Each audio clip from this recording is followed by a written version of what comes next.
പത്തനംതിട്ട ജില്ലയിലെ ചിന്നീർക്കര പഞ്ചായത്തിലെ ഒരു കർഷകനാണ്. ഞാനും എൻ്റെ ഭാര്യ സിസി സുരേഷും കൂടെ ആണ് ഈ കൃഷിയെല്ലാം ചെയ്യുന്നത്. ഞങ്ങൾ കുരുമുളക് വ്യാപകമായി ഞങ്ങൾ കൃഷി ചെയ്തിട്ടുണ്ട്.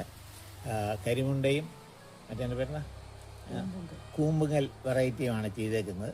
എന്നാൽ പല വെറൈറ്റി ഉണ്ട്, കുതിരവാലൻ അങ്ങനെയൊക്കെയുള്ള പല വെറൈറ്റിയും കോട്ട ഒക്കെ ഉണ്ട്. ആ കൂട്ടത്തിൽ ഞങ്ങൾ ചാലക്കുടിയിൽ നിന്ന് വാങ്ങിച്ചതാണ് ഇത് തെക്കൻ എന്ന് പറയുന്ന ഒരു വെറൈറ്റി.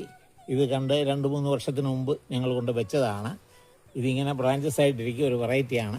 ഇവിടെ അത്ര മറ്റേതിൻ്റെ അത്രയും കായ്ക്കുന്നതായിട്ട് കണ്ടില്ല. ഇത് ഇടുക്കി ഭാഗത്തൊക്കെ നന്നായിട്ട് കായ്ക്കുന്നതായിട്ട് റിപ്പോർട്ട്സ് ഉണ്ട്. ഇവിടെ എൻ്റേത് കായ്ച്ചു എന്നുള്ളതേ ഉള്ളൂ. ഞങ്ങൾക്ക് ഈ കൃഷിയിൽ വലിയ ബുദ്ധിമുട്ടുകളിലൊന്ന് ഈ താങ്ങുമരത്തിലെ വളമിടുന്നതെല്ലാം താങ്ങുമരത്തിലെ വളമായിട്ട് പോകും. അതിൻ്റെ താങ്ങുമരത്തിൻ്റെ കമ്പ് മുറിക്കുക എന്നുള്ളത് വലിയ ജോലിയാണ്. അതുപോലെ വീട്, അതുപോലെ കള മാറ്റുക എന്ന് പറയുന്നതും വലിയൊരു ബുദ്ധിമുട്ടുള്ളതാണ്. പിന്നെ ഇതിനൊക്കെ റീസണബിളായിട്ടുള്ള വില കിട്ടുന്നില്ല എന്നുള്ളതാണ് കർഷകൻ്റെ ഏറ്റവും വലിയ പരാതികളിലൊന്ന്. എന്തായാലും ഞങ്ങൾ കുരുമുളക് കൃഷി ചെയ്യാൻ തീരുമാനിച്ച് ഞങ്ങളത് ചെയ്യുന്നുണ്ട്. വിയറ്റ്നാം മോഡൽ കൃഷിയാണ് ഞാൻ മറ്റൊരിടത്തിൽ ചെയ്തിരിക്കുന്നത്. ഇവിടെ ഞങ്ങൾക്ക് 200 മൂട്ടോളം പല വെറൈറ്റി കുരുമുളകുണ്ട്.